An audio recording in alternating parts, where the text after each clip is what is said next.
September 2013. A damp chill enveloped the north shore of Lake Hefner, Oklahoma City, where wind from the lake surface rustled through rows of old willows drooping over the water. The beam from Detective Sarah Whitfield's flashlight swept slowly across the sand, pausing at a patch of ground freshly marked with wooden stakes. Central, confirm excavation coordinates. Let the OSBI forensics team proceed. Her voice crackled over the radio, low, calm but heavy as stone. What had begun as a routine excavation for a 37-year-old cold case had now become something entirely different. Something buried beneath this sand was about to answer the question that had haunted Oklahoma since the summer of 1976. As the first shovel touched the earth, the sun was just peeking over the lake, its dim light reflecting off the white tarp stretched around the scene. No one said a word. The sounds of shovels, wind, and ragged breaths blended together. Then a forensics technician called out, voice choked. "There's something here." Sarah stepped forward, knelt down. Beneath the damp sand, a fragment of hand bone emerged, slender, white, brittle as wind. Right beside it was a scrap of rotted fabric and a tarnished silver bracelet. She didn't need anyone to say more. These artifacts matched file hash 764187 perfectly. The disappearance of Deborah Lynn Carter, 37 years earlier. Right here, Deborah had vanished after a late shift at Penn Square Mall. She drove a blue Chevrolet Nova, said her final goodbye to a coworker, then disappeared into the sweltering August night. The next morning, her parents called the police. They found the car by Lake Hefner, doors locked, purse intact, passenger seat freshly reupholstered, unnaturally clean. No blood, no signs of struggle, just absolute silence. The case was closed, filed away in the cold case archives. Now, thanks to touch DNA lingering on the seat and a handkerchief in the car, traces hidden for 4 decades had surfaced. The genetic sequence matched Richard Holloway, a mechanical engineer living in Edmond, a man who had been questioned in the initial investigation but quickly cleared as a suspect. When police searched his garage, they found a wooden box containing old seat covers, a map of Lake Hefner with the North Shore circled, and a bracelet engraved with Deborah's initials. It all led back here. Now, on the shore of Lake Hefner, Sarah Whitfield watched justice rise from the earth. Each shovel strike like a heartbeat, each bone fragment lifted like an affirmation that time could not erase the truth. She watched her colleagues carefully collect samples, their eyes reflecting the pale yellow light. 37 years, she murmured, and she's been waiting for us here all that time. The press would call this Oklahoma's oldest solved case. But for those standing in the cold early morning wind, it wasn't a victory, it was a homecoming. They had found Deborah, and with her, they found faith that justice, however late, would still come knocking. Before we dive deeper into the story of Deborah Lynn Carter, the disappearance that haunted Oklahoma for nearly 4 decades, take a second to hit subscribe and like this video. Your support helps us keep bringing forgotten cases back into the light. Because the case at Lake Hefner isn't just a story about a death, it's a chain of dominoes of memories, of persistence, of science, and of people who refuse to give up. A reminder that in this world full of shadows, justice may be delayed, but it is never forgotten. The summer of 1976, Oklahoma City was immersed in the stifling humidity of night. In the Penn Square Mall shopping center, rows of fluorescent lights flickered over the glass fronts of stores, lowering their gates. At the cosmetics counter on the ground floor, Deborah Lynn Carter gathered her receipts, neatly packed her brown leather purse. She was the last to leave the store, stepping out into the parking lot as the mall had gone quiet. The security guard still remembered the young woman with her brown hair tied high, white blouse, who waved goodbye before vanishing into the shadows. Wind from Lake Hefner blew through, carrying the scent of damp sand and gasoline. Under the pale yellow lights, her blue Chevrolet Nova sat at the far end of the row, its paint reflecting the dim light like water. Deborah opened the door, placed her purse on the passenger seat, turned the key. The old engine's hoarse rumble echoed, then faded. No one suspected it was the last time they would see her. In the small house in the village, Deborah's parents sat waiting. Her mother had the teapot ready, carefully parting the curtains to peer out at the empty street. The night thickened, the wall clock ticking steadily. Their daughter still hadn't returned. They reassured themselves that Deborah must have stopped by a friend's, maybe picked something up. But when calls to the store went unanswered, when all her friends said, "No idea," worry began to creep into every word. Her father, Samuel Carter, grabbed his car keys, deciding to drive to the mall. The parking lot now held only a few dim lights, casting long, oily streaks across the pavement. He drove slowly, softly, calling his daughter's name, his voice carrying then dying in the wind. No car, no purse, no trace at all. Just emptiness and the lingering smell of hot asphalt. He stood motionless for a long time, then drove home, face ashen. In the small kitchen, yellow light fell on the trembling hands of the Carters. Helen said pleadingly, "Sam, call the police. She would never stay out overnight like this." He nodded, picked up the receiver of the beige wall phone. On the other end, the night dispatcher at the Oklahoma City Police Department answered with a weary voice. He tried to stay calm, but his voice shook clearly. "This is Samuel Carter. My daughter, Deborah Lynn Carter, was supposed to be home over 3 hours ago. She left work at Penn Square Mall, but never made it home. I drove around looking, no sign of her car, nothing. I think something bad has happened." The dispatcher noted every word, asking for age, car description, clothing. Outside the window, wind from Lake Hefner still blew steadily through the rows of trees. That wind carried on into the next morning, when Oklahoma City woke under a clear sky and early sunlight already spilling onto the streets. In the small house in the village, the phone rang. It wasn't Deborah this time. It was a call from the Oklahoma City Police Department night shift, reporting that a unit was being dispatched to take the missing person report filed the night before. Helen went still, while Samuel just nodded, gripping the receiver until his knuckles whitened.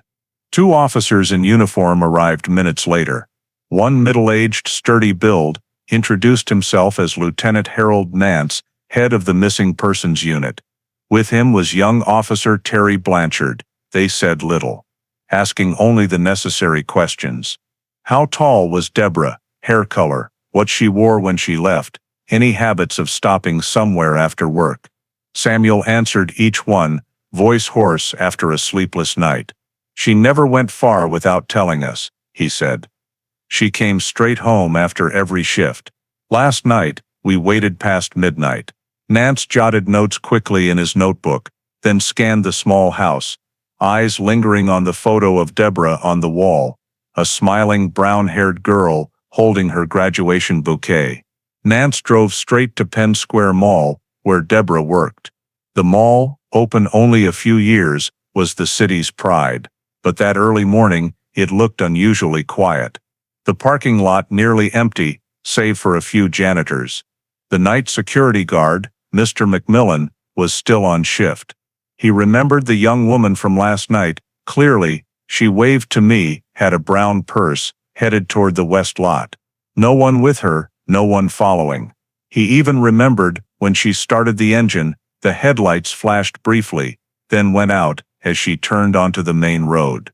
"Everything seemed normal," he said. "Just, I never saw that car come back." Nance thanked him. Then with Blanchard drove the route connecting the mall to Lake Hefner Drive, the road Deborah usually took home. The stretch was short, flanked by trees and vacant lots overlooking the lake. They scanned every curve, every roadside pullout, eyes gliding over old tire tracks, imprinted in the dry sand. Lake wind blew strong, carrying scents of water and moss.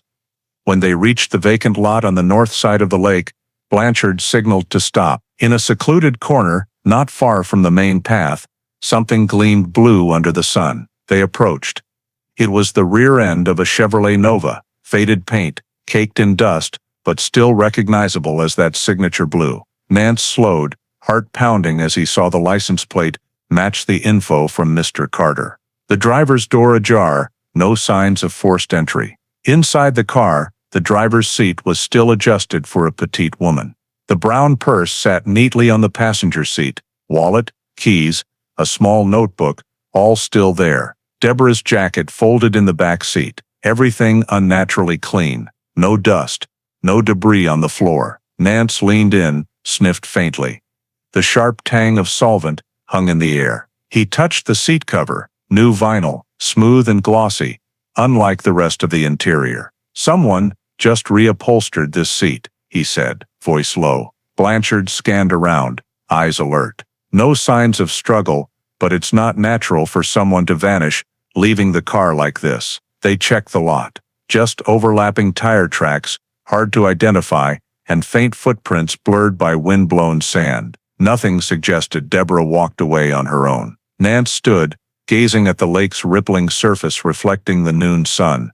A sense of something wrong, settling deep in his gut. He murmured, almost to himself, "She didn't drive out here to sightsee." As they left the lot, the Nova was temporarily sealed. Another unit was called to tow it to the police impound. News of the car's discovery quickly reached the Carter home. When Harold Nance returned, Helen was waiting at the door, eyes red-rimmed. "Did you find her?" she asked, voice trembling. He replied softly, "We only found the car, ma'am. Your daughter wasn't there." The house fell silent. Afternoon came, Lake Hefner wind blowing harder. Nance sat in his car, staring through the dusty windshield at the gray water. He felt this was no longer an ordinary missing person case. The car's silence, its coldly pristine interior, all pointed to something else. Someone knew Deborah would drive out of that lot that night, and that someone had been waiting.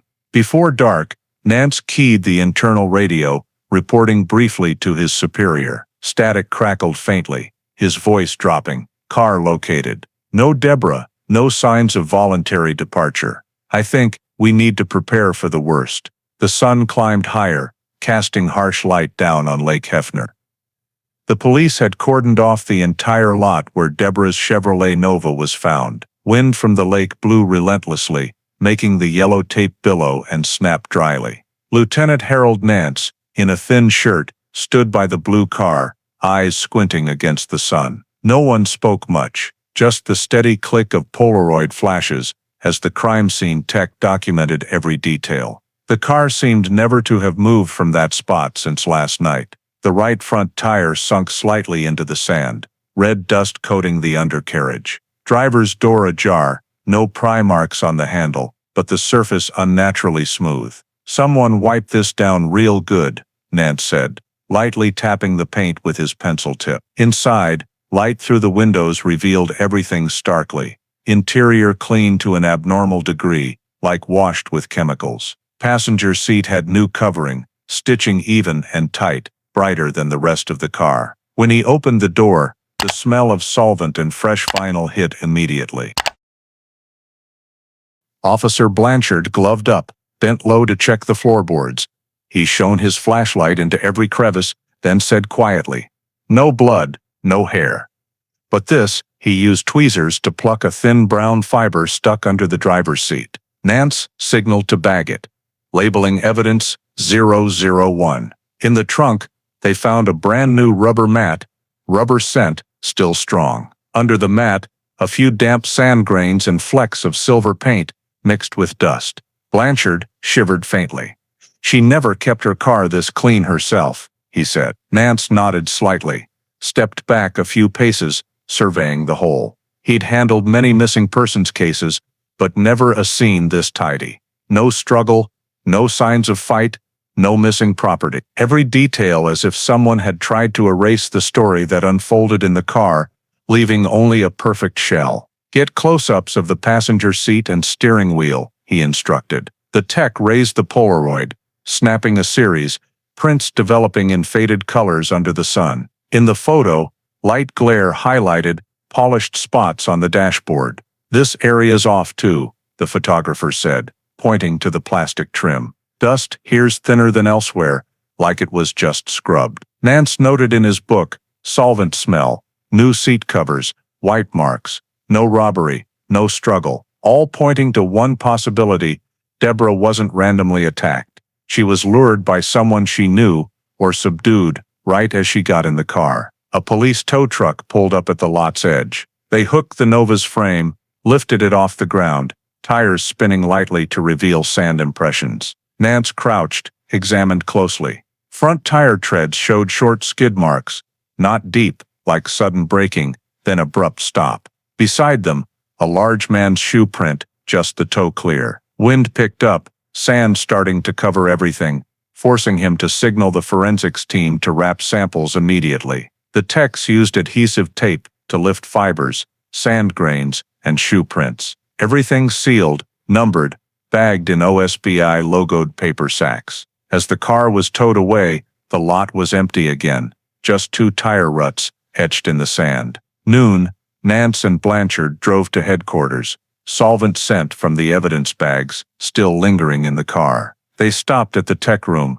handing off all samples to OSBI staff for transport to the Stillwater lab. A young tech named Howard checked seals carefully, then asked, "You think accident or someone covering tracks?" Nance replied softly, "Not accident. Accidents don't leave a car wiped this clean." Back at his desk, he glanced at the city map on the wall, pinned with red tacks.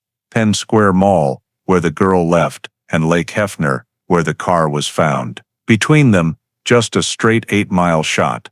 Too short a drive for someone to vanish without a trace. Afternoon waned, thick clouds rolled in, sunlight turning silvery gray. Harold Nance opened his notebook one last time, adding a few terse lines. No robbery motive, no public violence, targeted victim, possibly acquaintance or prior stalking. He paused the pen, staring out the dusty window, where faint end-of-day light fell on the desk. Downstairs, Blanchard brewed coffee, the percolator humming steadily. He called up, "You think she's still alive?" Nance was silent a moment, then answered without turning, "I think, if she was in this car last night, no." Outside, Oklahoma settled into a windy afternoon.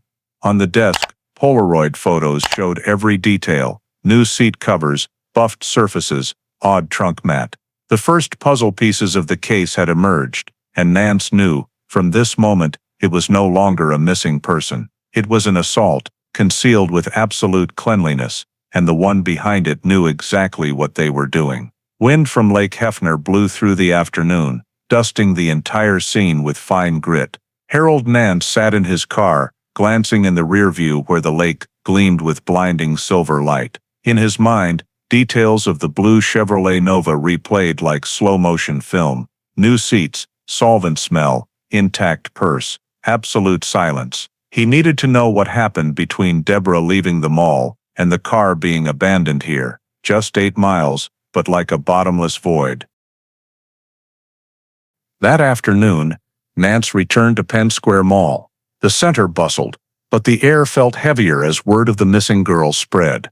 He sought out the store area where Deborah worked. Day shift staff recalled she left the counter late, stopping in the employee lounge to swap jackets. She said she just wanted to get home early, a coworker recounted. No one saw anything odd. Security guard McMillan, who'd spoken to her that night, added a detail as Deborah headed to the lot. A bright sports car was parked a few rows away, nose toward the main exit. "I noticed, because the headlights flicked on for a second, then off," he said. It was a convertible, small type, probably a Pontiac Firebird. Nance stepped into the lot, recreating the previous night's scene. He stood where McMillan indicated, gaze following Deborah's departure path. Across the road was Northwest Expressway, running straight toward Lake Hefner. Harsh sun glared into his eyes, blurring everything in the heat haze. A silver sports car could easily blend into night traffic, unnoticed. He wondered, did Deborah know the driver, or was she followed on this route? Leaving the mall, Nance followed the road Deborah usually took home. He stopped at the Conoco gas station at the corner. The manager confirmed selling gas to a young woman, brown hair, white blouse, the night before. She said little, just paid and bought a peppermint candy bar. Afterward, the attendant recalled, a silver car pulled in nearby, driver a man in his early 20s, baseball cap. He started up almost simultaneously with the girl. "I didn't see them talk," the attendant said. But they left the station almost together, same direction toward the lake. The drive to Lake Hefner Drive wasn't far, about 10 minutes. Nance pulled over at the turnoff to the lot where the Nova was found. No cameras, no houses, just empty land stretching to the water's edge. If Deborah was stopped, no one would hear. He scanned around, wind rustling dry grass, distant lake flat as a mirror. Whoever it was knew this area, he muttered. No one turns in here by chance. Evening, as the sun lowered, Nance stopped by vehicle registration. In the list of silver sports cars, Pontiac Firebird model, one name stood out, Richard Holloway, 28. Resident on North May Avenue, less than 2 miles from the mall. Occupation, mechanical engineer, owner of a small garage, an ordinary name to the point of disbelief. They met Holloway the next morning. The man opened the door, calm demeanor, polite speech. He seemed cooperative, saying that on the night Deborah vanished, he was home fixing a radio. I heard about that girl, terrible, Holloway said. Eyes steady. In the adjacent garage, a silver Pontiac Firebird sat idle, body gleaming like freshly washed. Nance stared at it long, then asked, "Did you drive out that night?" Holloway replied instantly. "No, my car had spark plug trouble. I replaced them the next day." No evidence to hold him. Nance left, but as the car rolled away from the quiet street, he checked the rear view. Holloway still stood in the doorway, hand on the frame, eyes following. Something in that composure unsettled him. On the drive back, the city faded into gray-gold dusk. Scattered details began forming a picture. Deborah left the mall, stopped at the gas station, then vanished on the lake-bound road, where a man in a silver car went the same way. No one saw them speak, but nothing needed saying when someone already knew her destination. The Pontiac Firebird still sat quiet in the North May Avenue garage, but in Harold Nance's mind, it was anything but peaceful. It was a silent reminder that Deborah's disappearance was no accident, but a deliberate act, meticulously planned, and the perpetrator was very close. In the days after the Chevrolet Nova was towed to headquarters, Oklahoma City slowly returned to its daily rhythm, but in the OSBI Lab's temporary warehouse in Stillwater, Deborah Carter's missing person case lingered, a blue car sealed, tarped, sitting still in the examination bay. Lieutenant Harold Nance stood watching through the glass, arms crossed, waiting for the forensics team to finish. Solvent and fresh rubber smells still wafted, mingling with metal and photo developer. Lead technician Howard Keene, hunched by the driver's seat, gloved and carefully swabbing every suspicious streak on the floor. He tested with benzidine reagent. The solution would turn blue for blood traces, but the tube stayed clear, just reflecting the sky's blue. "Negative," Howard said, voice gravelly. "No blood, no bodily fluids, no splatter." Nance just nodded slightly. He wasn't surprised. Whoever left this car had been too careful. Next, the tech team searched for fingerprints. Black powder was dusted over the dashboard, door handles, steering wheel, and even the rearview mirror. A few prints formed, faint and smudged, as if someone had wiped them with a damp cloth. "Could be Deborah's," Howard said, "or anyone's who ever washed the car." He blew gently on the powder, tiny particles lifting, then vanishing in the light. They photographed each rare print patch with the Polaroid, labeling them with red pen. No electronic fingerprint database. Everything was manual, every comparison done by eye. When they moved to examine the passenger seat, Howard removed the new cover, revealing the old fabric beneath. A small tear ran across the cushion, roughly stitched with nylon thread. In that crease, he found a few fabric scraps, polyester cotton blend, light brown. He placed them in a paper envelope, sealed it, noted sample F12.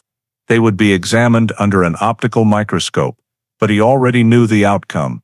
This fiber type was common, could belong to hundreds of different garments.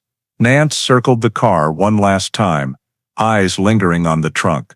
Inside, the new stiff rubber mat covered the floor completely. He gently lifted the edge, clean enough to reflect the fluorescent light. Not a speck of dust, no debris. He asked, anything under the mat? Howard shook his head. Just a few grains of sand. Soil seems damp, possibly from the lakeshore. We'll take it for comparison, but I'm not hopeful. Afternoon in the lab. The room empty. Polaroid prints drying on strings, developing in pale yellow light. Shiny passenger seat, hazy dashboard, car door ajar. Everything in the photos clean to a chilling degree. Harold Nance stood there, staring at the freshly typed words on the temporary report. No blood trace detected. Latent prints unreadable. Fibers non-specific. He understood, in 1976, they had reached their limit. No DNA, no automated comparison equipment, no micromaterials analysis techniques. All just silent evidence, fibers, a few sand grains, and a new seat cover. He sat down, removed his glasses, rubbed his temples. In that moment, he realized this case might slip into the shadows where no one could reach. Keep all the samples, he told Howard before leaving. Seal them tight, code them, and store in the archive. Maybe science will tell us one day what it can't say today. Howard nodded, carefully placing the evidence envelopes into a cardboard box, sealing it with red tape. On the label, he wrote in even script, case file #764187. Deborah Lynn Carter. As Harold stepped out of the room, early autumn wind had begun blowing harder. In the sky, clouds stretched into long silvery ribbons, reflecting on Lake Hefner's surface where the car had once been left.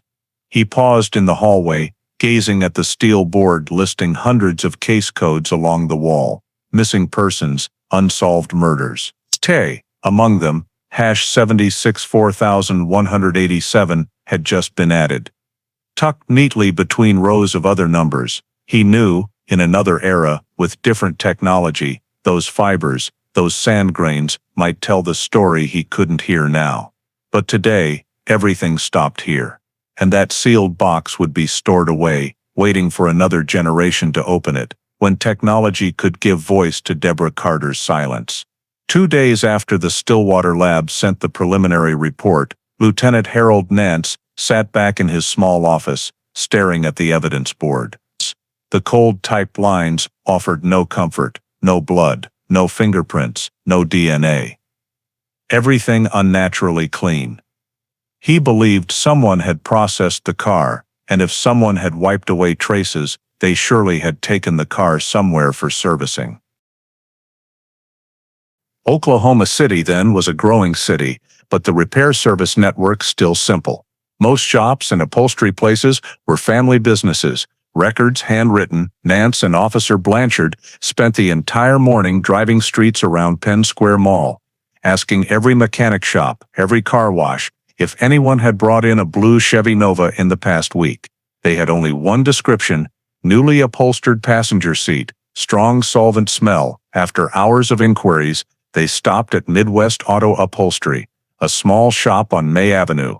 The place nestled between two garages, scents of leather, vinyl, and glue thick in the air. The owner, Tom Jacobs, an older man with paint-stained sleeves, was cutting a vinyl piece. When the blue Nova was mentioned, he looked up, pondered a few seconds, then nodded. "Yeah," he said. "Last week a young guy brought in a seat. Said he needed it done quick because it was torn. Paid cash, no haggling.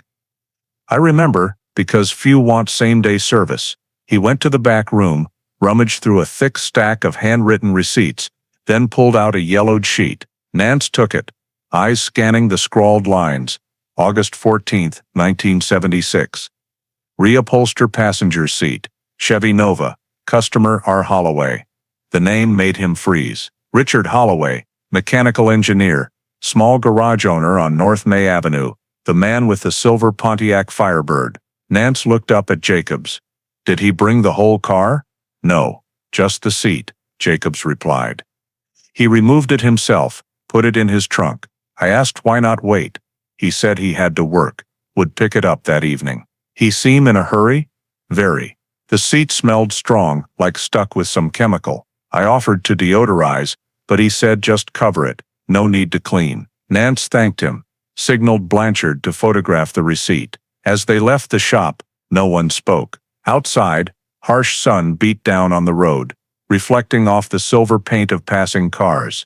The name R. Holloway echoed in Nance's mind, appearing a second time in the same case, first in the witness account of the Pontiac near Deborah's car, now on the upholstery receipt for the missing girl's exact vehicle type.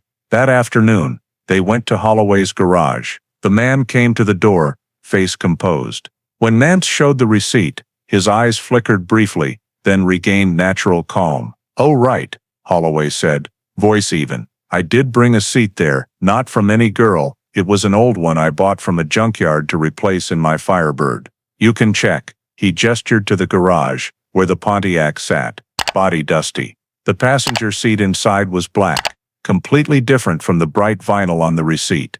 Nance stood still, watching Holloway's face for any twitch, but the man knew how to control his emotions. His tone light, even with a slight smile. "If you two suspect me," Holloway said, "go ahead and ask. I have nothing to hide. No search warrant." They had to leave. As the police car turned off the main road, Blanchard muttered, "He's acting, but we got nothing on him." Nance was silent. He looked at the receipt in his hand, lines shaky from sweat. Passenger seat, Chevy Nova, R. Holloway. No seasoned investigator needed to know no one coincidentally brings in the exact victim's seat type for reupholstering right after she vanishes. But in 1976, seeming right wasn't evidence. No DNA, no matching fingerprints, no eyewitness. Nance filed a copy of the receipt in the case file, attaching a short note, "Possible connection, needs further verification." Then the file was stacked with hundreds of others on metal shelves in the storage room. Months passed,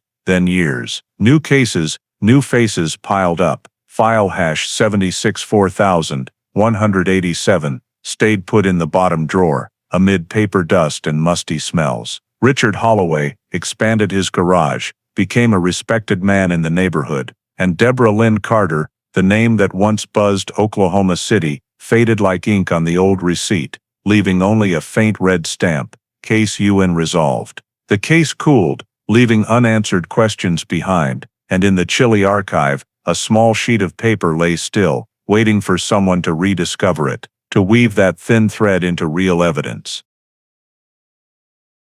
Time passed. Summer 1977 came and went, and the name Deborah Lynn Carter gradually vanished from Oklahoma City's papers. After nearly a year with no new leads, the case was officially listed as unsolved. The evidence box, Polaroid photos, fiber samples, trunk mat, and the Midwest Auto Upholstery, R. Holloway receipt copy, was carefully sealed, transferred to the police storage warehouse on Moore Avenue. It was an old building, thick concrete walls, scents of old paper and iron dust mingling in the air. A clerk affixed a red label to the box, wrote hash 764187, then slid it onto the fourth shelf, among hundreds of other cases. Those who worked the case gradually left the force. Lieutenant Harold Nance, after 18 years of service, retired in the late 80s. Officer Blanchard transferred to another division. When Nance cleared his desk, he took only a Polaroid of the Nova and his notebook's last note. "If anyone reopens this file, start with the man who brought in the seat." But no one read that line. The notebook got tucked into a thick stack of files, vanishing with thousands of other pages when the storage was cleared in 1994. In the document relocation, many files were lost, including the original Deborah report.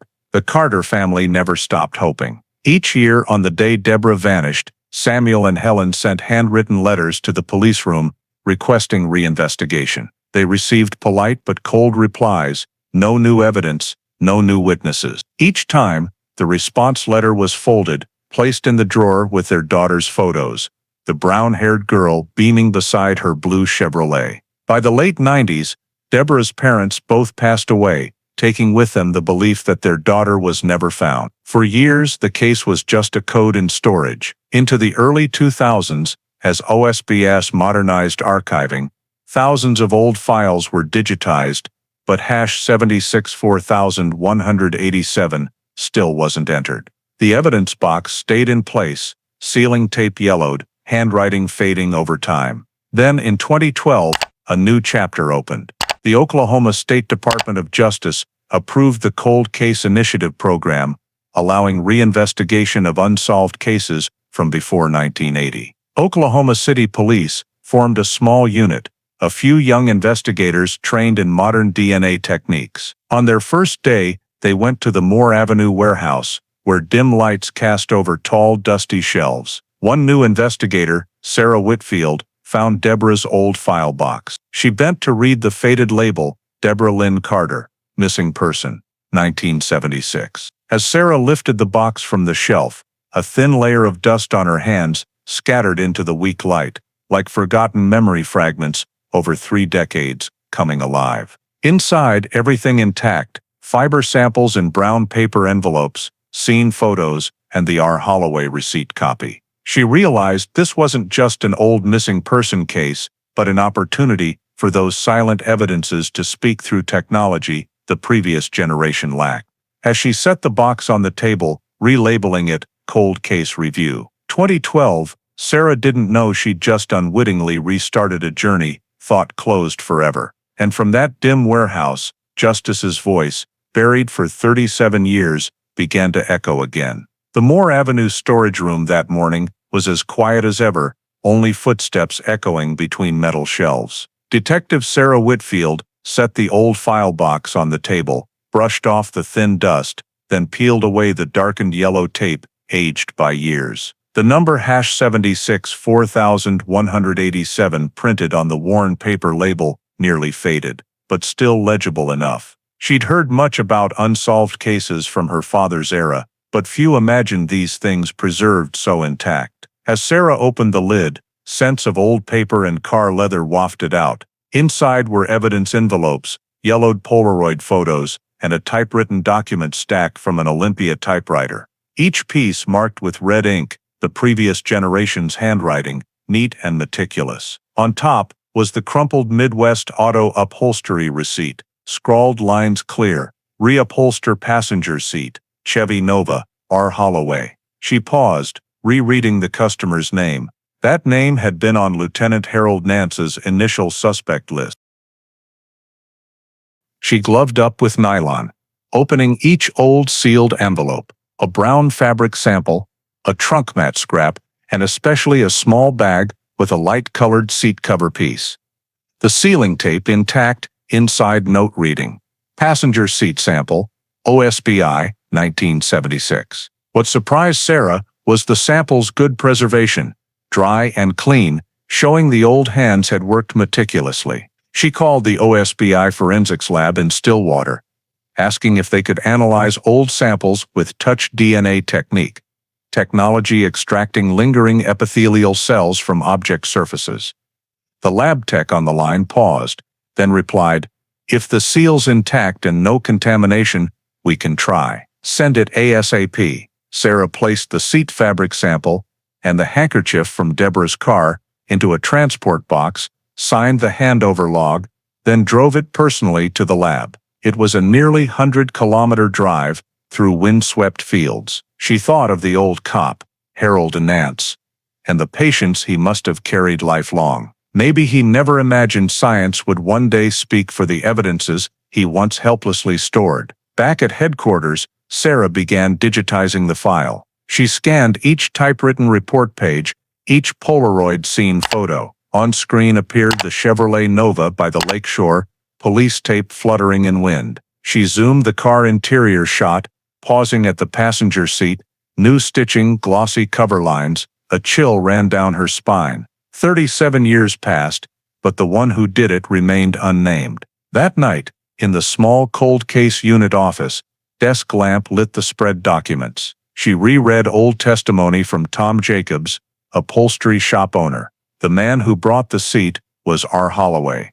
He was in a hurry, paid cash. Simple lines, but now they rang different. Sarah opened the search portal, typing the name into Oklahoma's state crime database. A profile appeared, Richard Holloway, born 1948, current resident Edmond, Oklahoma. A small footnote at the end made her pause.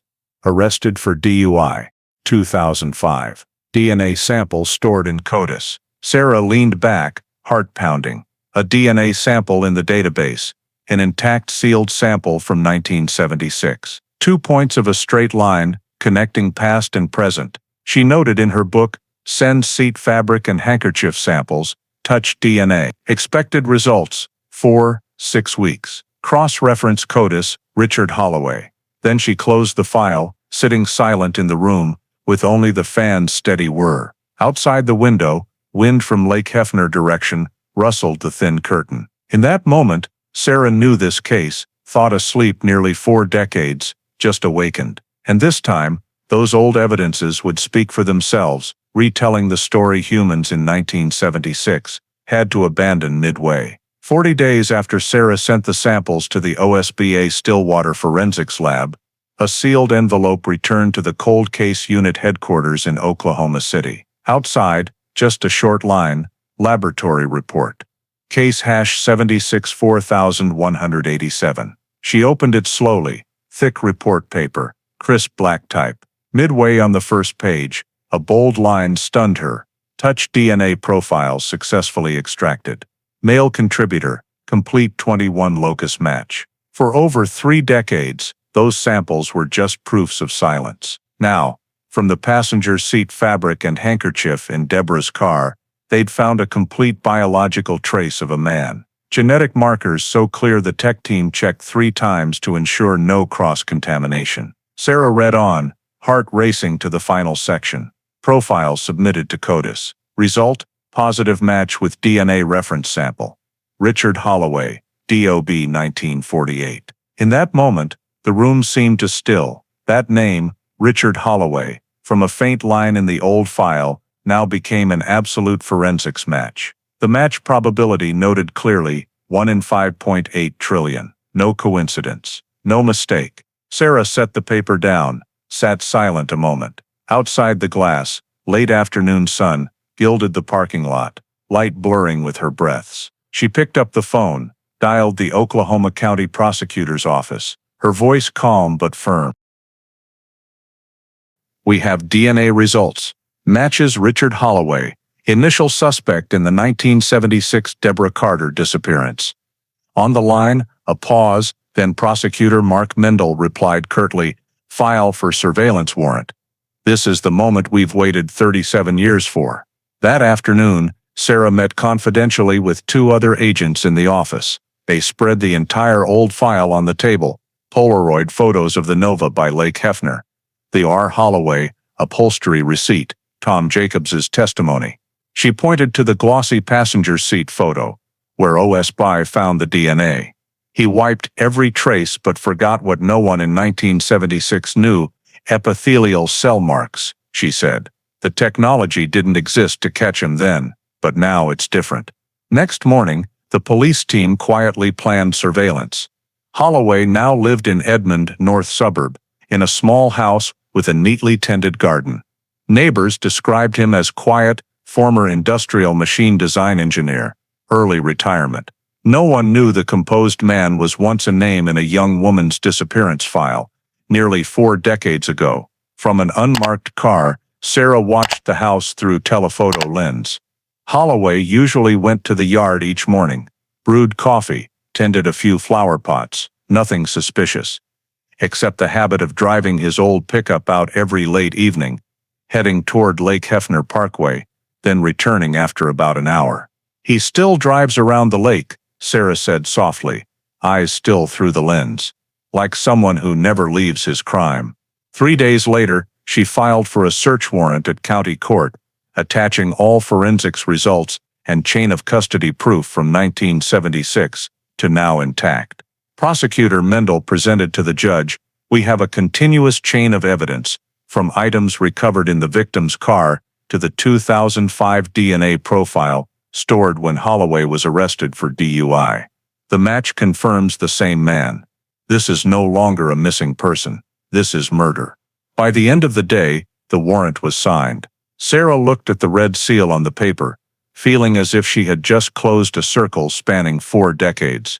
She carefully placed the warrant into the file folder, telling her teammates, "Tomorrow we're going to Richard Holloway's house." Outside, Oklahoma's sky was darkening, wind from Lake Hefner rising again, sweeping through the row of old houses. In that somber sound, something seemed to be preparing to be awakened, a secret that had slept too long, now about to face the light of justice. Oklahoma's late March sky was covered in silvery gray, low clouds pressing down on the suburban rooftops. Detective Sarah Whitfield sat in the unmarked van, parked about 200 yards from Richard Holloway's house.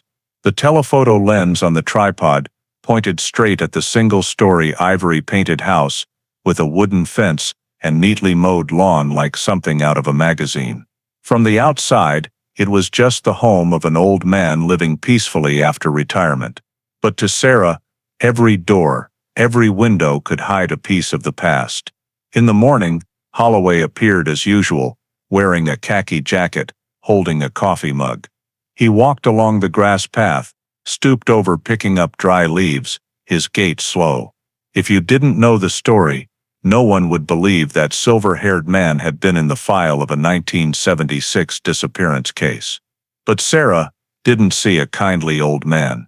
She saw someone who had lived for 37 years with a secret buried with blood and sand. As the sun rose higher, Holloway retreated into the house. Minutes later, thin smoke began rising from the backyard. Through the lens, Sarah saw him standing by a metal drum, occasionally tossing in stacks of papers and old file folders. The fire burned fiercely, smoke twisting in the wind. She zoomed in on the image, thick yellowed papers, edges singed, like the kind of engineering notebooks used for sketching diagrams. She said softly over the radio, "He's burning something, looks like technical documents or blueprints." Agent Reed's voice replied in her earpiece, "Photograph it. Don't intervene. We need him to reveal himself." By afternoon, Holloway drove his old Ford Ranger away from the house. Sarah and Reed switched to another vehicle, maintaining a steady distance. He headed straight toward Lake Hefner Parkway, the familiar route. When the car turned onto the lakeside road, Sarah was almost certain this was a repeated journey. Holloway drove slowly along the shore, then stopped at the vacant lot, exactly where the Chevrolet Nova had been found 37 years earlier. He didn't get out, just sat still, staring out at the vast lake. A strong gust swept through, making small waves lap at the shore. From afar, Sarah could sense the tension creeping into that quiet moment. "He's back at that exact spot," she said. Reed nodded, hand still holding the binoculars. Killers always return to the place they think they won. After nearly 10 minutes, Holloway started the engine, drove west. They followed through residential areas until he turned into an old garage on the outskirts of Edmond. The sign had faded lettering, Holloway's Auto and Mechanical Repairs. The iron door was closed, but the gap was enough for Sarah to glimpse the shadow of a silver sports car inside. The silhouette unmistakable, a 1975 Pontiac Firebird. The sun slanting down, reflecting off the car's hood, covered in a layer of time-dulled dust. Sarah raised her camera, snapping a series. The Firebird's still here, old plates. If we compare to the 1976 photos, same model, same color, Reed said quietly. If we find traces in it, fibers, prints, anything, it ends it all. Both returned to the temporary base late that evening. On the table, they spread the freshly taken photos, smoke from the metal drum, the Firebird's shadow in the garage, and Holloway gazing out at the lake. Those still images pieced together a map of guilt, a man trying to erase what couldn't be erased, still haunted by the very place he committed the crime. Sarah typed up the report quickly. She outlined that the suspect was destroying documents, making frequent trips to the old crime scene area, and possessed the sports car identified by a witness in 1976. At the bottom, she typed a simple line, "Request search warrant for Richard Holloway's residence and garage, potential to contain evidence related to the Deborah Lynn Carter case." That night, she sat alone in the office, watching the city lights outside the window blur in the rain. In the silence, she heard the wind whistling through the hallway, a sound just like the night Deborah vanished, and she knew the circle was closing. Just one more step, and the justice of 1976 would knock on that man's door. Early morning on September 5th, 2013. Oklahoma City was shrouded in thick fog. Yellow streetlights from the Edmond neighborhood reflected off the dew on the unmarked van's windshield, parked in front of 2459 North May Avenue. Inside the van, Detective Sarah Whitfield checked the search warrant one last time. The county court's red seal was still wet with ink. Search warrant. Richard Holloway residence and adjacent garage. Now or never, Agent Reed said. Voice gravelly. Sarah nodded, eyes still fixed on the paper. She felt her heartbeat sync with the faint crackle of the internal radio, signals from the support team in position. At 6:17 a.m., the SWAT team moved in. Boots crunching on gravel echoed dryly. A heavy blow from a steel ram. The garage door burst open. Flashlights swept through the dusty void. In the first moment no one spoke. Everyone just scanned the garage thick with dust, the looming shadow of the 1975 silver Pontiac Firebird, sitting still like a witness. Holloway had just stepped into the backyard when he heard the noise. He startled, his coffee mug dropping to the concrete, shattering. Two officers closed in, reading the search warrant aloud. He didn't resist, just stood frozen, eyes on the garage now flung wide. His face showed no fear, only the weariness of someone who knew he'd been caught. Sarah entered the garage first. The smell of old motor oil, mixed with mildew, made the air thick. She swept her flashlight along the wooden shelves, stacked with iron boxes and mechanical tools. In the far corner, behind a half-draped tarp, she spotted a rectangular wooden box. Old but locked. "Get this out," she said. Reed carefully carried the box to the workbench, using a screwdriver to pry the lid. A dry click sounded, the top popping open. Inside were 3 items wrapped in faded newspaper. Sarah unwrapped each layer, each object emerging like sealed fragments of memory. An old car seat cover scrap, stitching crude, exact material, and color matching the sealed sample from 1976. A paper map of Lake Hefner, marked with green ink in a small circle on the north shore, precisely where the Chevrolet Nova was found. And finally, a women's silver bracelet, engraved with the initials, DC. The silver tarnished but the etching still clear. The room fell silent. Sarah stared at the bracelet, then at the Firebird parked just steps away. God, Reed exhaled, he kept it all here. The crime scene tech team was called in immediately. They photographed, noted, and collected soil samples stuck under the Pontiac's rear tires. When the quick spectrometry results reached Sarah, she gripped the paper tight. Soil composition matched 98% with sediment samples from Lake Hefner's shore, the exact place where Deborah Carter vanished. Meanwhile, Holloway sat on the front steps, hands cuffed, head bowed low. An officer read his Miranda rights. "You have the right to remain silent. Anything you say can and will be used against you in a court of law." He didn't respond, just said softly, almost a whisper, "I knew I couldn't run forever." As Sarah stepped out, he looked up, his pale eyes meeting hers.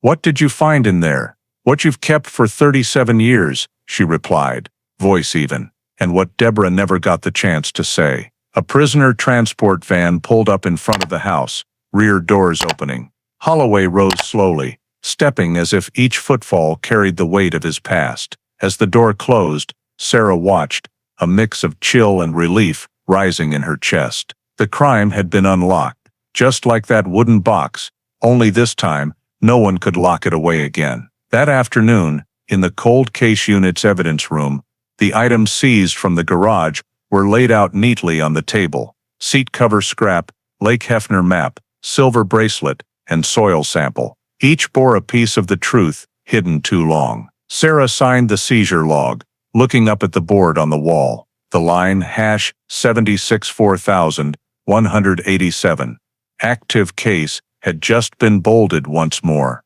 Outside, sunset dyed Oklahoma's sky red. Wind from Lake Hefner blew back in, carrying mist and the scent of dry grass. For the first time in 37 years, that city heard the voice of justice, quiet, slow but unstoppable now. The second-floor interrogation room at Oklahoma City Police Department was stark and cold in the morning light, fluorescent bulbs reflecting off the scarred metal table. The wall clock ticked to 8:03 a.m. Richard Holloway sat alone, hands cuffed in front, back slightly hunched, eyes fixed on the cooling coffee mug. He looked much like what Sarah Whitfield had seen through the surveillance lens, composed, reserved, but his eyes held something deeper, weariness, or perhaps fear. Sarah entered, setting the thick file on the table. With her was Agent Reed, the silent observer in the room's corner. "Good morning, Mr. Holloway," Sarah said, voice steady, neither harsh nor friendly. "I'm Detective Whitfield, leading the investigation into the Deborah Lynn Carter case. You know why you're here today, right?" Holloway shrugged faintly, eyes still on the table. "I was told there was a search warrant on my house, but I don't understand. Deborah Carter. I've never heard of her." Sarah didn't reply right away. She opened her briefcase, pulling out a Polaroid photo. The blue Chevrolet Nova by Lake Hefner, police tape fluttering in the wind. She slid it across to him. She disappeared in 1976. "Her car was found here." Holloway glanced, then looked away, voice dry. "That's a long time ago. I have nothing to do with it." Sarah nodded, as if agreeing, then sat across from him. She applied the Reed technique, starting with empathy. No accusations, just to gradually lower defenses. "I understand," she said gently. 37 years is a long time. A lot can change. Maybe that day it was an accident, a mistake, something you never meant to happen. But things only get clear if you tell it. Holloway narrowed his eyes, a flicker of suspicion passing. "I said, I don't know her." Sarah opened the Midwest Auto upholstery receipt next, sliding it lightly across the metal table. "Do you remember August 14th, 1976? The day you brought in a Chevy Nova's passenger seat for reupholstering?" He froze. A very brief stun, but enough for Sarah to notice. Holloway tried to regain composure, smirking faintly. "I already explained that. It was a seat I bought from a junkyard. I was replacing it in my Firebird." Sarah didn't argue. She opened the evidence bag, pulling out the old seat cover wrapped in clear nylon, placing it beside the Polaroid. "This is the seat piece we found in the wooden box in your garage. And this," she drew the forensics report from the file, "is the touch DNA result from the passenger seat in Deborah Carter's car.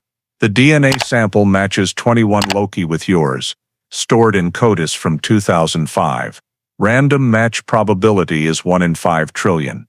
Holloway stayed silent, but his fingers gripped the table edge, knuckles whitening. Sarah continued, voice lowering. "We also found the Lake Hefner map in your garage, circled where the car was, and the silver bracelet engraved DC. You want to say that's coincidence too?" The air in the room thickened. Reed stood still in the corner, watching every micro-movement on the suspect's face. Holloway swallowed hard, throat bobbing slightly. "You don't understand," he said softly. "Those things, I kept them because I used to live near the lake. I fished there." Sarah leaned forward, her voice no longer soft. "No, Mr. Holloway, you kept them because you never forgot that night. Because you've gone back there hundreds of times, driving around the lake, looking at the spot where you left her." Holloway looked up, eyes flashing anger. "You don't know anything about me." Sarah didn't back down. She turned on the small projector, displaying a zoomed image of the silver Pontiac Firebird in the garage, light reflecting off the thick dust layer. "This car was seen by a witness near Deborah's the night she vanished. 37 years later, you still keep it. You still clean it. Why, Mr. Holloway?" A long moment of silence stretched, only the clocks ticking. His face twitched, then sagged. He breathed deeply, eyes clouding. "You say you have everything already?" Sarah replied softly. "We have the truth. We just need to hear it from you." Holloway leaned back in the chair, hands trembling slightly. The overhead light cast down on his wrinkled, aged face, looking like someone who'd fought too long with something inside himself. His voice was gravelly, cracking mid-breath. "I didn't want to hurt her, not like that." Sarah said nothing, just met his eyes. He bowed his head, hands clasping. 37 years, he continued. Voice so low it was almost a whisper. I've been waiting for this day. Maybe it's time I tell the truth about that night. Sarah nodded faintly, her hand still on the recorder. No need to push anymore. The silence in the room now weighed heavier than any accusation. And somewhere outside, wind from Lake Hefner blew through, slipping under the door, carrying the faint sound of a memory that man was about to unlock. The memory of the summer night in 1976, when a young woman never came home. The air in the interrogation room thickened. The recorder on the table still ran, its small red light blinking steadily. Richard Holloway sat still, his gaunt hands clenched together, his back hunched, as if 40 years' weight pressed on his shoulders. Sarah Whitfield said nothing, just waited. She knew this silence, after years of suppression, was when the past began to crack open on its own. Holloway breathed deeply, voice hoarse. I remember that day. It was hot. Saturday, around 9 at night, I saw her at Penn Square Mall. Sarah nodded slightly, not interrupting. She, Deborah, right? He pursed his lips, eyes drifting as if trying to redraw distant images. She'd come to the parts store near where I worked. Talked a couple times. Always smiling. That night I just meant to talk. I waited in the parking lot. He paused, eyes on the cold steel table, voice dropping low like a labored confession. When she came out of the store, I started my engine. She didn't see me at first. I followed her onto the main road, flashed my lights, then pulled up parallel at the Conoco gas station. She looked over, seemed surprised, but still nodded politely. I just asked a few questions, if she wanted to grab a drink. I had something to say. She smiled faintly, said she had to go home. Sarah saw his hands shake, nails lightly scratching the table. Then what happened? She asked, voice even. I followed her toward the lake. I don't know why. I just wanted to explain, wanted her to talk to me. When she pulled over at the turnoff, I parked right behind. She got out, asked if I was following her. I said no, just wanted a few minutes. She stepped out, streetlight reflecting in her eyes. I remember grabbing her hand. Then she screamed. Holloway held his breath for a beat.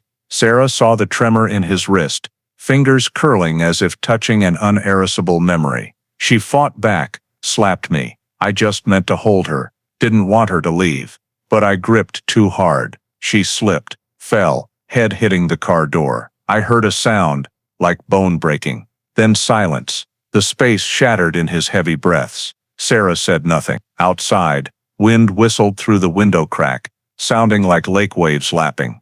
I panicked, he went on, voice choking. I didn't know what to do. She lay still, eyes open, but not breathing. I checked her pulse. No. I sat in the car for hours, watching my hands shake. Then I thought I had to hide her, before anyone came. He looked up at Sarah with sunken eyes. I drove to the North Shore, the quiet spot. I had a small shovel in the trunk, for digging soil at the garage for plants. I dug, hands shaking so bad I could barely hold it. Wet sand, sticking to my clothes. I buried her shallow, probably just over a yard. I covered with sand, dragged some grass branches over. I remember, when I stood up, moonlight reflecting on the water, bright enough, I saw my shoes covered in blood and sand. Sarah swallowed hard. The room dead silent, only the recorder's steady hum. After that? She asked. I went home. I removed the passenger seat, because it had blood and hair. Next morning took it to get reupholstered. I thought that was it. But no. Every night I heard the wind blowing from the lake, like she was still there, watching me. A rare tear slipped from his eye corner, falling onto his cold wrist. I'm old now, detective. I don't want to take it to the grave. Sarah stood, gently turning off the recorder. You can help us find her, she said softly. Tell us exactly where you buried the body. Holloway nodded, pulling a crumpled paper from his pocket that he'd held all along. He unfolded it. Inside an old photocopy of the Lake Hefner map, with a small green ink circle. Here, he said. Right north, near the old iron fence, where the willow tree leans. Under the deep sand. She's still there. Sarah took the paper, looking at that shaky green circle, the proof of guilt and the final guide to truth. She said nothing more, just turned to the door. Reed waited outside. "We need an exhumation warrant now," she said. "And prep the forensics team maybe. This time, Deborah Carter will come home." In the back room, Holloway sat alone, light casting down on his wrinkled, aged face. He murmured to no one, "I didn't mean to kill her, but I haven't lived since that night."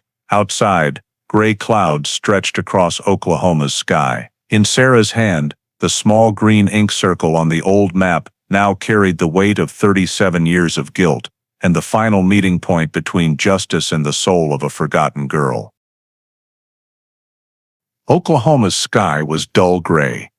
Low clouds enveloping Lake Hefner as the police convoy and forensics vans pulled up to the North Shore area. Wind blew hard, whipping sand in gusts. The lake surface streaked with silvery light.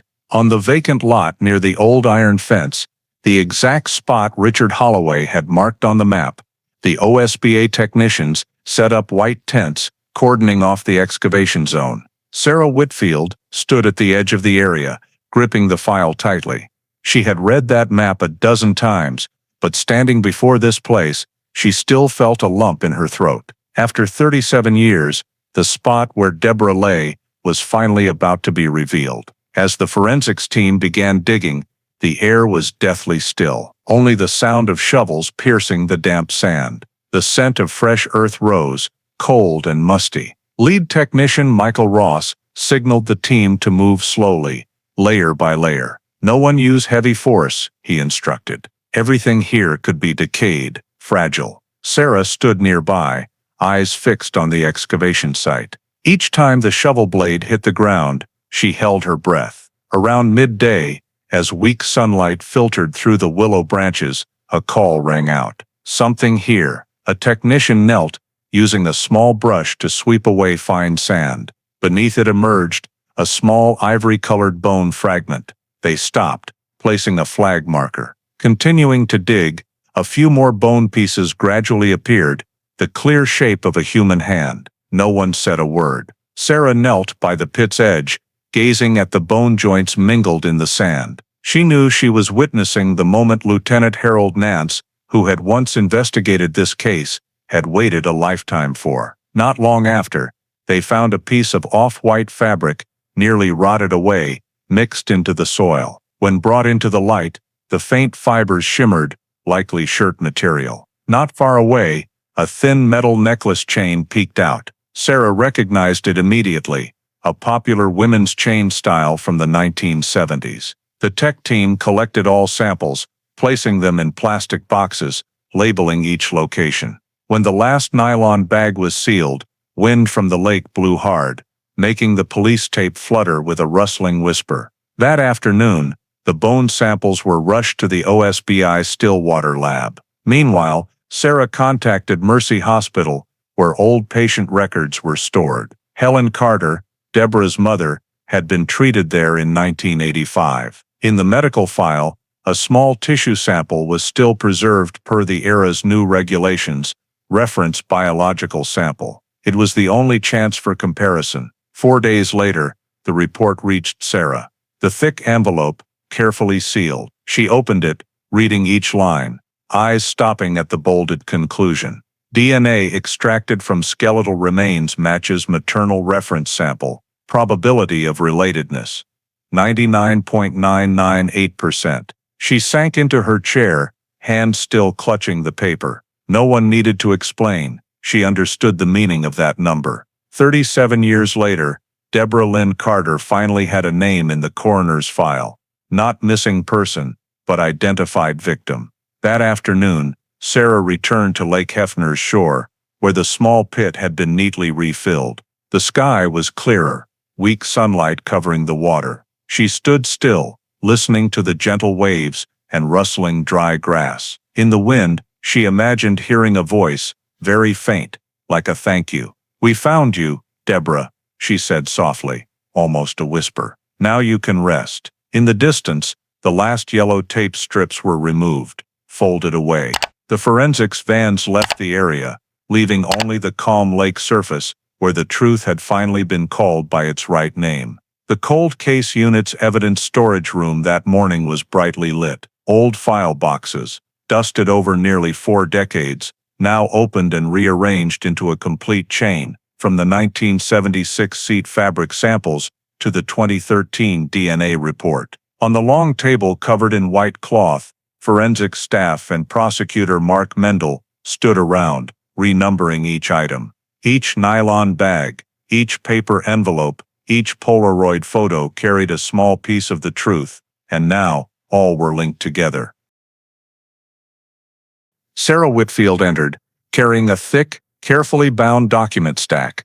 "This is the full chain of evidence," she said, placing the file on the table. "From August 12, 1976, when the car was seized, up to the bone samples identified last week. No seals broken. All rechecked and matched against original custody codes." Mendel opened the file, glancing at the carefully typed numbers. "We need this chain ironclad for trial," he said. 37 years is a long time. Any gap could make the jury doubt. Sarah nodded. "We have independent verification from OSBI. All evidence, from fibers, seat scraps, to lakeshore soil, continuously sealed, never lost. They've signed off on the new log." Mendel carefully refolded the paper, then continued. "Good, now the key part. The indictment file." He stood, voice firm. "Charges will include kidnapping resulting in death and first-degree murder.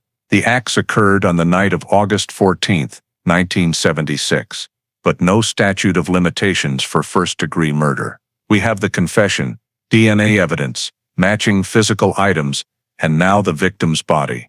This case couldn't be stronger." A forensics technician, Dr. Michael Ross, spoke up. "I'll be the lead witness on the DNA results. The sample from the passenger seat matches Holloway's Cody's profile exactly, and the victim's hand bones match her mother's tissue, near absolute probability of relation." "And the soil?" Mendel asked. Ross pointed to the chart. "We compared soil from the Pontiac Firebird's rear tires in the garage to sediment from North Lake Hefner shore. 98.4% similarity in mineral composition and grain structure. No coincidence," Sarah added. "Plus the fabric and car interior materials. The seat cover seized from the garage matches the type, color, and stitching of Deborah's car seat. We have the receipt from Midwest Auto Upholstery, listing R. Holloway specifying reupholster passenger seat, Chevy Nova. Every piece fits perfectly." Mendel leaned against the table, eyes lighting up. "Good. I want experts prepping clear testimony. In court, we'll not only tell Deborah Carter's story, but present the journey of scientific justice, how evidence outlasted time to speak." He pointed to the whiteboard, where Sarah had written a timeline of acts and evidence, divided into 3 clear phases. 1. 1976. Crime and cover-up phase. Deborah Carter leaves Penn Square Mall, approached and followed by Holloway. He forces her to stop near Lake Hefner shore, causes death during struggle. He buries the victim, cleans the car, removes passenger seat, takes it for reupholstering. Receipt and seat sample become first evidence items. 2. 1977, 2012, dormant phase. File hash 764187 archived, evidence intact. Holloway lives free, keeps victim's map and silver bracelet as 6 souvenirs. 3. 2013, reinvestigation and prosecution phase. Touch DNA from seat and handkerchief matches Holloway. Evidence found in garage, old seat, Lake Hefner map, DC bracelet. Exhumation and identification of Deborah Carter's body. Confession confirms entire crime path. Sarah looked at the board, voice measured. Everything he thought he'd erased was just delayed until technology caught up to him. Mendel smiled faintly, face turning serious. "The jury won't just hear about the crime, they'll see living evidence from 1976 to today, and they'll understand justice never dies. It just waits for the right moment to appear." That afternoon, sunlight through the glass framed brightened, the sealed evidence bags lined neatly on the table. All photographed, logged, then transferred to the court's temporary storage. Sarah paused before the old box labeled #764187, lightly brushing the new sealing tape. She whispered, as if to Deborah herself, "Everything he buried, we've found it all." Outside, Mark Mendel stepped into the hallway, indictment in hand. He signed the bottom corner, voice deep echoing in the resonant room. State of Oklahoma versus Richard Holloway. Charges: kidnapping resulting in death and first-degree murder. That paper stamped, red as a dried bloodstain in the old file, closing 37 years of silence and opening the final chapter, the trial of truth. Oklahoma County Courthouse, on the morning of November 19, 2013, was packed. After 37 years, case #764187 finally went to public trial. On the steps, dozens of reporters waited. Lenses aimed at the silver-haired man led in through the side door. Richard Holloway, 65, in a wrinkled shirt, face closed to the point of coldness. Facing him were prosecutor Mark Mendel and the cold case unit investigators as witnesses. In the audience rows, at the back, Sarah Whitfield sat quietly, her police badge gleaming under the lights. The gavel sounded 3 times. Judge Eleanor Hughes declared the trial open. Tension thickened the courtroom air. Everyone knew they were witnessing a rare case. A case where evidence preserved nearly 4 decades, still strong enough to expose the crime. Mendel spoke first. He said little about emotion or morality. His voice slow, precise, like reading technical instructions. "Ladies and gentlemen of the jury, this case isn't just a story of a 1976 crime. It's a story of science, memory, and justice untouched by time. Every piece of evidence in this file, from fabric scraps, sand grains, to DNA samples, will recount what the defendant tried to hide for 40 years. He pointed to the evidence table, where clear nylon bags were lined up. Seat cover scrap, Lake Hefner map, silver bracelet engraved, D.C., and the bone samples confirmed as Deborah's, each with 1976 original labels beside 2013 seals, linking like 2 generations speaking together. As the prosecution presented the continuous 37-year forensics chain, the room nearly held its breath. OSBI specialist Michael Ross took the stand, carrying DNA charts and fiber microscope photos. He pointed to the projected screen. "This is touch DNA trace from the Chevrolet Nova's passenger seat. This is the defendant's genetic profile. The 21 loci match absolutely. Random probability is 1 in 5.8 trillion, meaning virtually impossible to match anyone else on Earth." The next image showed soil comparison from the Pontiac Firebird tires and Lake Hefner shore. Same sediment type, same silica density and dolomite minerals. "This soil couldn't come from anywhere but the Lake Hefner area," Ross said. The jury exchanged glances, some taking notes. Mendel nodded, yielding to Sarah.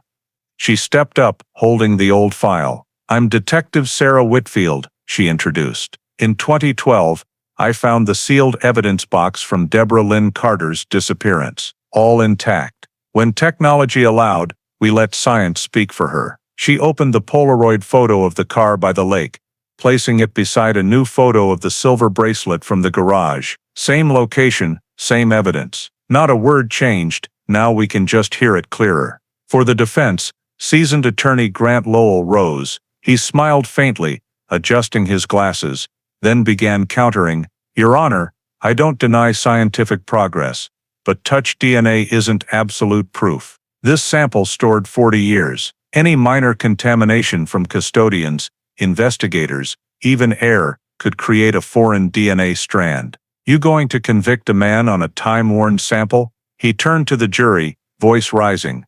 "My client lived a lifetime of honest work, community contribution. No one ever saw him violent. Now you're to believe a technology that didn't exist in 1976, saying he's a murderer?" Murmurs rippled through the courtroom. Mendel stood, calmly countering. He signaled the second expert witness, Dr. Laura Kim, independent genetics specialist, to the stand. She opened slides, projecting enlarged DNA strands on screen. "Touch DNA can contaminate," she said. But only if storage protocols fail. Here, we tested seals, packaging, and storage environment. No intrusion signs. Moreover, Holloway's DNA appears in 2 independent locations, passenger seat and handkerchief. 2 samples, 2 objects, 2 environments. Same result. Lowell interjected. But who proves the evidence wasn't swap? Kim replied. Not looking at him, the 1976 custody chain and 2012 unsealing logs matched via archived images, all identical. If fabricated, it was done before DNA tech existed. Impossible. The courtroom fell completely silent. Mendel advanced, placing the silver bracelet photo before the jury. This is the last thing Deborah wore. It was in his garage, with her car seat scrap and circled lake map. How many coincidences stack up that perfectly? As prosecution closed, Lowell had little left but repeating, no direct witnesses, no weapon. Mendel replied with one short line. Sometimes, the silence of the evidence is the most reliable testimony. 3 p.m. Arguments ended. Judge Hughes instructed the jury to deliberate. Heavy air enveloped the room. Sarah rose, stepping into the hallway, taking a deep breath. In the hall, late-day sunlight filtered through glass, shining on the gold plaque. In God We Trust. Nearly 8 p.m. As the bell signaled, all returned to court. The 12 jurors entered, faces solemn. The foreman handed the folded paper to the clerk. Judge Hughes opened it, reading slowly. We, the jury in the case of State of Oklahoma versus Richard Holloway, find the defendant guilty of the charges of kidnapping, resulting in death and first-degree murder. A sigh echoed somewhere in the room. Then silence. Holloway slumped in his chair, eyes vacant. Sarah looked at him. No anger left, just seeing ruin. Mendel rose, nodding faintly to her. The judge gavelled once more.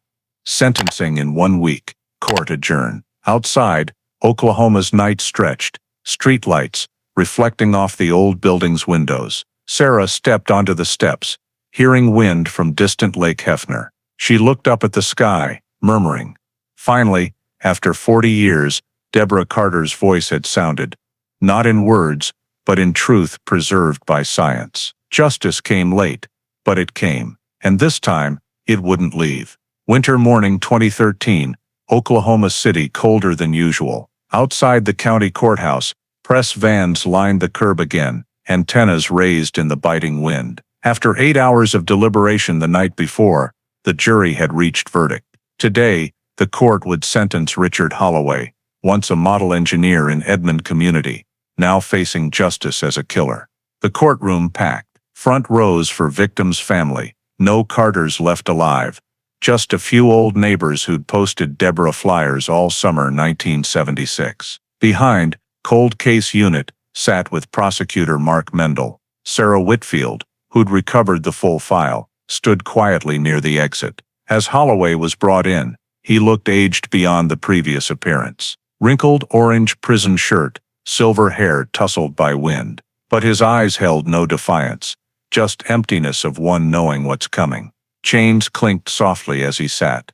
Judge Eleanor Hughes entered, gavelled. Oklahoma State Court resumes case #76-4187, defendant Richard Holloway. She glanced at the paper in hand, then straight at him.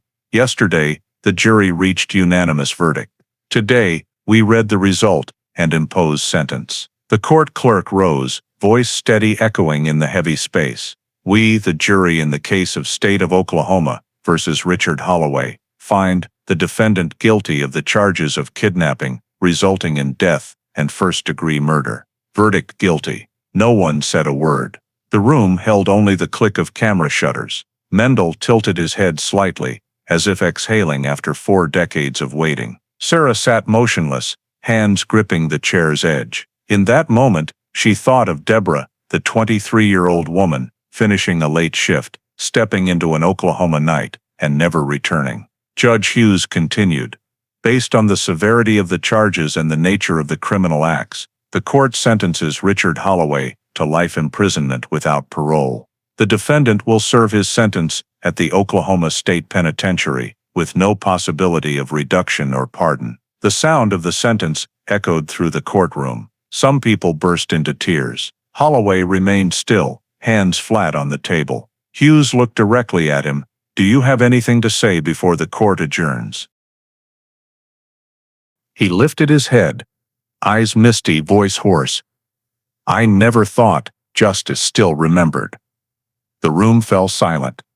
No one knew if it was true remorse or just acceptance of fate. But to Sarah, those words twisted like a slow knife. Because it was true, justice might sleep.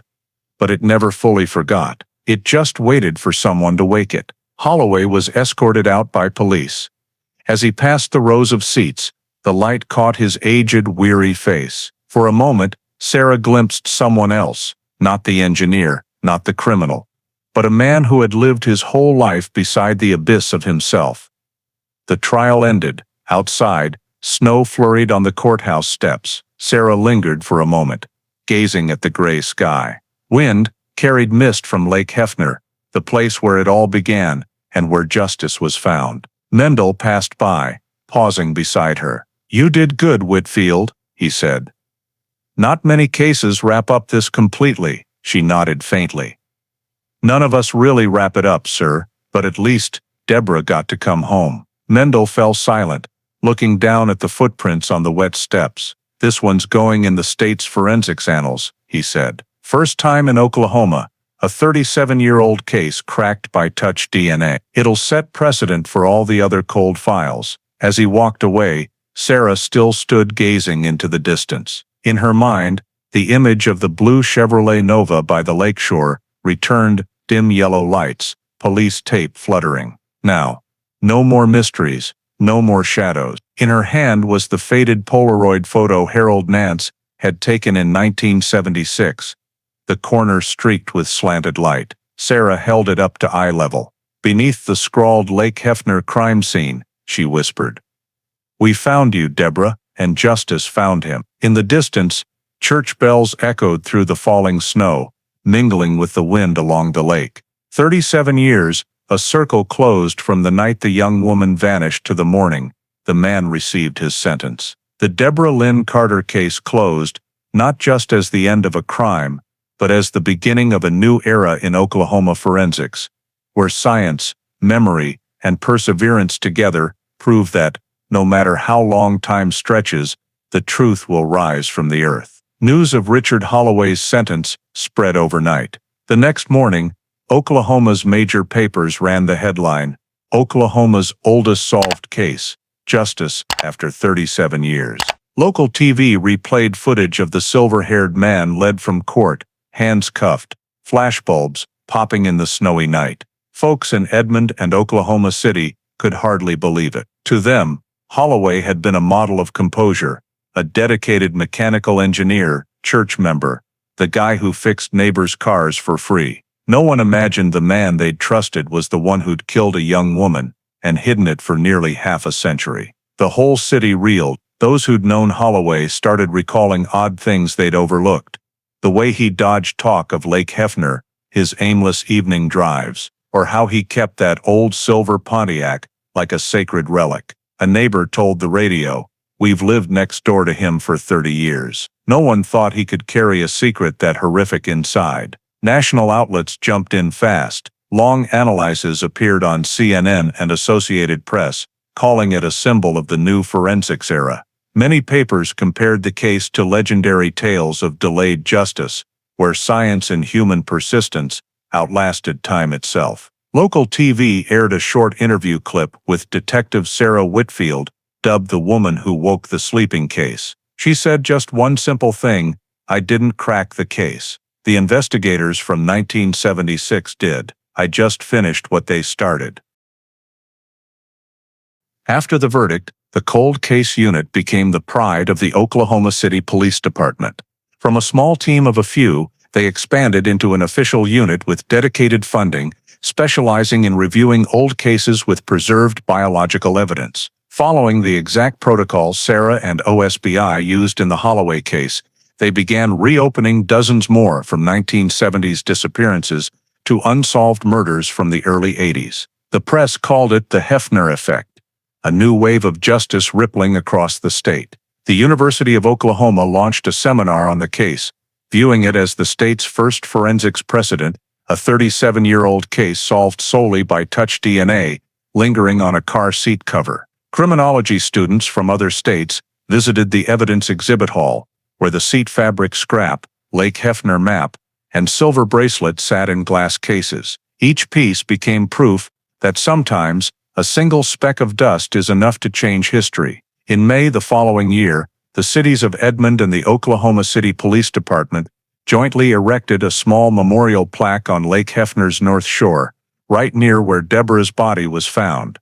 The simple stone plaque read, "In memory of Deborah Lynn Carter, 1953-1976. Justice delayed, but not denied." At the dedication, the sky was clear and lake wind blew gently. Sarah stood quietly reading the deeply carved words on the gray slab. Beside her was Mark Mendel, now promoted to district attorney. "I always thought justice only existed in courtrooms," he said softly.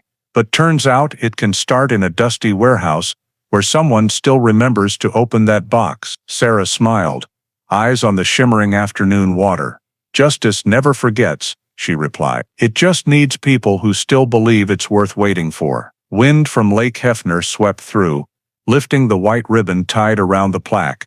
In the distance, sunset dyed the water red. What had once been the scene of 1976 horror now stood as a symbol of faith, that truth, no matter how long buried, would finally be found. And so, the Deborah Lynn Carter case closed, not just with a sentence for a killer, but with the awakening of an entire community, reminding them some stories seem ended, but justice never stops existing. In American life today, the Deborah Lynn Carter story reminds us that justice may come late, but needs to be fed by discipline and community. The case only lit up when one very small thing, touch DNA on a newly upholstered passenger seat, met two even smaller things.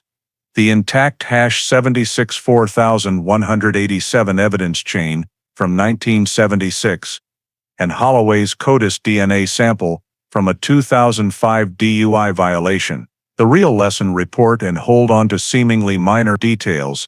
The Midwest Auto Upholstery receipt tied Deborah's Nova to Holloway's garage. His habit of circling Lake Hefner and burning documents became behavioral red flags.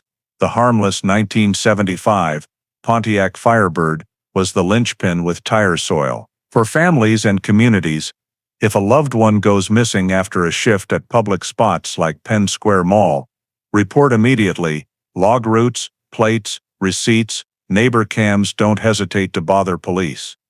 Cold case units exist to take even old leads. For law enforcement and civic groups, prioritize budgets for evidence storage, file digitization, and touch DNA training. Finally, the Hefner Lakeside Memorial reminds us, discipline, community memory, and science are the three pillars that let victims speak, even after time passes. If you believe justice, even when late, is worth hearing, subscribe to the channel so we can explore more cases thought forgotten, but ultimately decoded by time and persistence. Thanks for following Deborah Lynn Carter's journey. See you in the next video, where another story will prove again that truth never dies.